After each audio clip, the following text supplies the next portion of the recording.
and welcome back to another episode of Bantz with Lawrencia on didnt TV, a channel that celebrates ordinary people doing extraordinary things. So please subscribe, like, share, and also click on the notification bell to get notified anytime I post new content. So for today's episode, I want to talk about the importance of having self-confidence, the importance of believing in yourself, especially for our young ladies who are traveling out to study abroad. I want to talk about this today because I ran into a friend who I met over 10 years ago when we came into study. At that time, we were all trying to survive. We were trying to get menial jobs just to pay, normal bus pass, pay your rent and all of that. So it wasn't even about, oh, we want to get money to like flex as per we are now abroadians. But maybe on my part, I was just trying to survive. I got jobs, cleaning jobs. These are mostly early morning jobs where I literally wake up around 3:30 to shower because listen, I can't leave my house without showering. I get there 5 o'clock to work from 5 to 7:30. So this is just 2.5 hours work where you start from 3:30 and after the job I have to take another bus. So we finish 7:30 and I have to come back around 8:30 just for a 2.5 hour job. And I was happy doing these things because at least it was helping me out, giving me some money in my pocket. We're talking about minimum wage of about £7.20. And even at that was like the highest they were paying.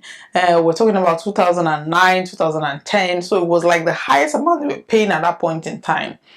I was happy to do it, and she was like, no, how can she wake up 3:30? I said, well, if you don't want to shower, you can wake up 4 o'clock, depending on, she was even living closer to the place. She told me about this guy that she met, that the guy promised her that when she was going to move in with him and she don't need to worry about rent, she don't need to worry about bills, that he's going to give her money for her bus pass and upkeep. That and he was from her area. I don't even want to mention the area, but she was happy to do that because he is from her part of the country, and she felt her parents, they're not going to have any objection to the fact that she's dating somebody from there. I mean, she just got into the country, it wasn't even up to 3 months, and she was making all these arrangements. And I was sitting down thinking, I don't want to, I didn't come here to to get married. I mean, if I wanted to get married, I would have stayed in Nigeria, get a husband who is going to basically sponsor me to the UK. So I was like, no, this is not for me. I am happy for you. So I went to visit her once, and they looked very happy together. By this time she was living with the guy, and he was young. These are two young people, but he was working in construction. He was earning money. He was living in a very comfortable accommodation, and at that point in time, that was like the obodo Igbo life. We are students, we were sharing rooms, sharing a house, and everybody had like their own rooms and there was no privacy. So she felt, okay, this guy is more established, she's happy to move in with him. I was happy for them, and somehow we kind of lost contact because I was very busy. At some point I had like 3 jobs that I was doing just to keep up, and she tried to introduce me to a friend of her boyfriend at that point, and I'm like, nah, I didn't like him. Maybe if I had liked him, maybe it would have been a different story, but I just didn't like the guy. So I'm like, no, thank you, I am not interested. So a few months later, she called me and she was like, oh, are you free this weekend? I was working that weekend, so I told her I would not be able to make it because I work weekends. And she was like, okay, that whenever I have time, that she would like to see me. So that day I went to work and there was kind of a bit of double booking and I had to go home. So I called her and I was like, okay, I'm just coming back from work. Are you free? And she said yes. So we met at a cafe, and when I got to see her, she was pregnant. I was so happy for her. I was like, how about school? And she said because she's pregnant, she had to leave school because the pregnancy is not easy on her. I mean, this is a very young girl, her first pregnancy, and I don't even know what she was going through at that point, but she said she couldn't combine the pregnancy and school. So I was like, okay, as long as your husband is taking very good care of you, that's fine. And that was how, I thought everything was okay. I moved from the area that I was to a different place. So somehow we kind of just lost contact or lost touch of each other. And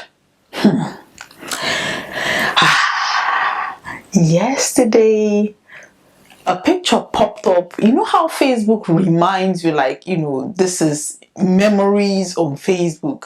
And I saw her picture and I'm like, oh my God, I have totally forgotten about, this lady. So I quickly sent her a message. I was like, hi, how are you? How is the husband? How is the family? You will not believe it. What I heard yesterday was heartbreaking because I don't even know how to start. She was asking me how I was doing. I said, well, I've finished my studies, I've done my master's, I am working, I even moved out of that place, I moved into a better place right now.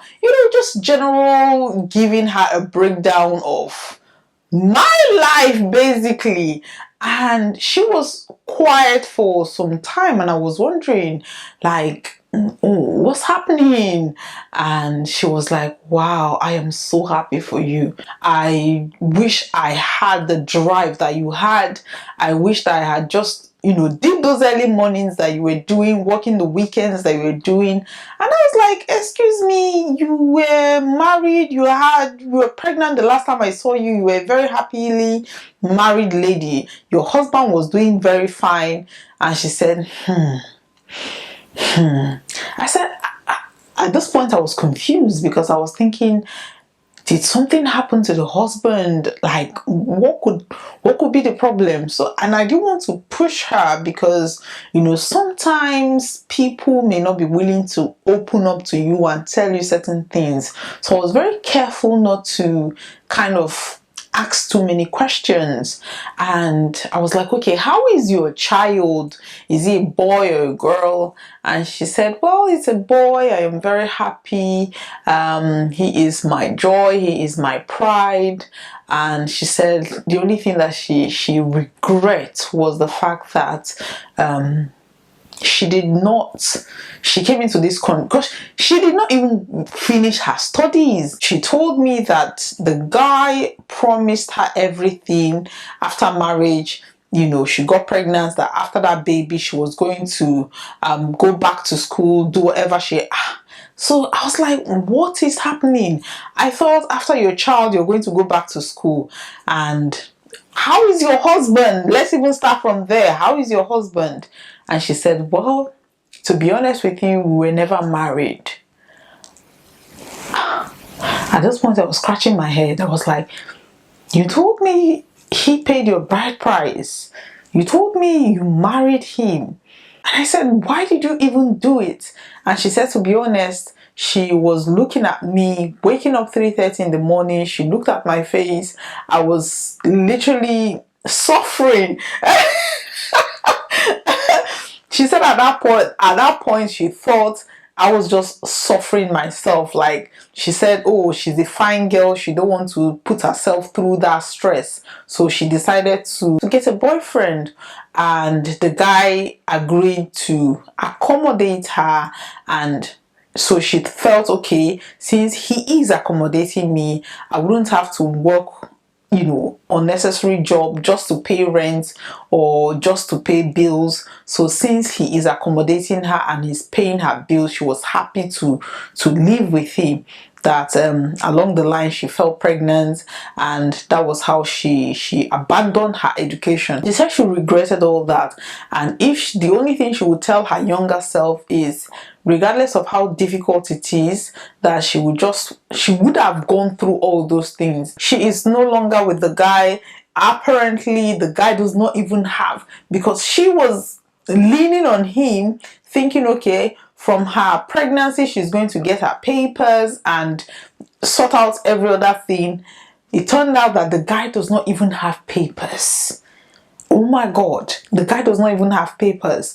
So she got pregnant, had a child, there was no papers, and that she had to struggle. She had to now get pregnant for somebody else that she confirmed had his papers. So now she has like 2 children. She's not married to the person, but she has 2 children, and the second child gave her papers, so she is now legal. But with 2 children right now, she cannot go back to school, so she's just doing, menial jobs, trying to survive. I decided to talk about this today because we have a whole lot of young ladies traveling out to go to school, to study abroad. And one of the things that they don't factor into all these things is, yes, your parents can pay your school fees, yes, they can help you out, but changing money from Nigeria to pounds is a different story. So you can get abroad or get to where you're going to study, and you have to fend for yourself. Even if you have not been fending for yourself back home, there is a 90% chance that once you get here, you're going to start fending for yourself. Don't take the easier option. Don't think, okay, I need to get a boyfriend to live with that person and share bills so that I can, reduce the cost of living or reduce suffering, because also they call it suffering. It's not suffering. If you have to take responsibility for yourself, regardless of, I'm saying we did early morning cleaning, we clean offices, we clean toilets at that point in time just to survive. And she looked at those jobs as suffering. She didn't want to do them. Any young lady that is traveling, just be prepared mentally at the back of your mind that you're going to come here and you're going to you're going to believe it. First of all, you're going to believe in yourself. You're going to tell yourself that regardless of what I'm going to face, I am going to work hard and succeed. I am not saying if you come here and you meet somebody that you love, and that person loves you and is a good person, you can meet that person, you get married to them, and everything work out for you. But don't just jump into relationship just because the cost of living is high. Don't jump into relationship because you think, okay, this person is British, and once I have a child for him. People lie. People lie, because in this girl's situation, she was thinking, okay, I've met somebody that is going to help me out. I don't need to suffer. I don't need to go through all this hard road. I just need a soft landing for me to just live soft life. And it turned out that the guy did not even have his papers. Regardless of how hard you think things are getting, look for ways to shoulder your responsibility by yourself, for yourself. It gets why. One day you're going to thank yourself for doing those things. One day you're going to come out and you're going to tell your stories. One day you're going to come out and you're not going to take anything from anybody just because they want to help you pay bills, just because they want to help you pay rent. Cut your coat according to your cloth. Live within your means. Don't think just because this person is offering to give me transport fare or bus pass because then students, it was bus pass. So don't think because somebody is offering to pay your bus pass on a monthly basis, attach yourself to that person. Don't just take because somebody told you they are British citizens and you did not confirm, and you just get pregnant for that person just because you think your child is going to give you citizenship. There are so many stories of young ladies who are pregnant and they got stuck. There is no easy road.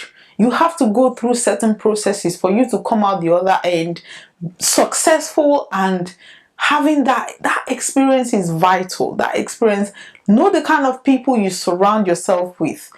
Seek information. Don't seek easy process. Ensure that you know the whole process, and then you pick the one that suits you.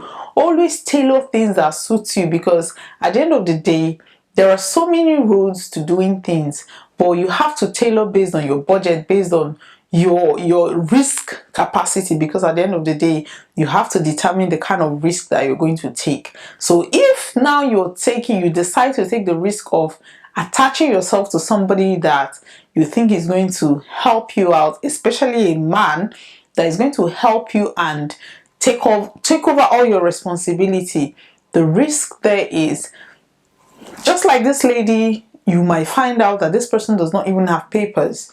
You might be pregnant for that person and you realize you're illegal, your child is illegal, because UK is not like the US, whereby when you have a child, that child automatically becomes a citizen. In the UK, it's not like that. If you don't have your papers and the father of your child don't have papers, all of you will become illegal in that country. So let us try and seek information. Ensure that you know what you're getting yourself into. Yes, it might look like you're suffering. You might look like the whole world is against you. But once you go through that process, you will thank yourself later. You will thank your younger self for enduring all those processes. You have to be intentional about everything you're doing. If you're going to date somebody that does not have paper, then you know that you have to struggle to ensure that you yourself is right, so that you can then help that person. But sometimes people that will come and tell you, oh, I have paper, or I have all my documents, I am British, I am this, I am that. These people are lying. Most of them are lying. Most of them will lie to you just to get you in certain situations. There are a lot of people who get ladies pregnant just because they know that, okay, I want to have a child. See, international students are praised. They are praised. Especially those that are here already, they are like jumping on them, because they know that these people are vulnerable, because they know that, okay, they don't know the system, or they don't have all the information, or when you just get here, regardless of how much you brought from Nigeria or from wherever you're coming from, once you change it to pounds, you realize that you don't have money. So at this point, a lot of international students, female students, are very vulnerable at this point, and people prey on that. My advice is, be very intentional. I am not saying don't follow man, no, but be very intentional about why you are doing that. And don't leave your school for anybody. Your parents paid your school fees to go and study. Don't just leave because you found a man. Let us just use our heads. Let us try. Every international student that is currently making application, trying to travel, put your thinking hat on. Don't be deceived. Don't let any abroadians deceive you that, okay, let's get married. You don't need your studies. You don't need to go to school. I will just accommodate you. Once you get your papers, you can just relax and then go back to school later. Don't listen to anybody. These people are looking for who to deceive. They're looking for who to deceive. Follow your goals, follow your objectives, and even if you're going to do man and study parallel, be sure you have your priorities right. Set your priorities straight and do what you have to do. Do what you have to do, because at the end of the day, people have different experiences. People have different reasons why they travel. If one of the reasons why you travel is to find a man in abroad, well, as soon as you get here, get that man and get on with your life. But if your objective, the primary objective, is to actually come here and study, your priorities, make sure that your priorities are straight. That is all I have to say today. Please, please, and please, and please, if you're a young lady traveling abroad, ensure that you have the right information, ensure that you speak to people that can advise you on what to do. Don't just go and get pregnant for somebody because you want to get papers. There are ways around it. You don't have to be pregnant for nobody. You can even get pregnant for that person and then you realize that that person does not even have papers. So what do you do at that point? So let us seek information. Information is power. Information is key. And don't seek easy way out. Don't just think, okay, I am here now, I just need somebody to. It is not Nigeria. It's not Nigeria that women are sitting down and men are taking care of them. It is not like that. You have to work for what you want. Work for it. So thank you very much for watching today's episode. Please like, and share. Bye bye.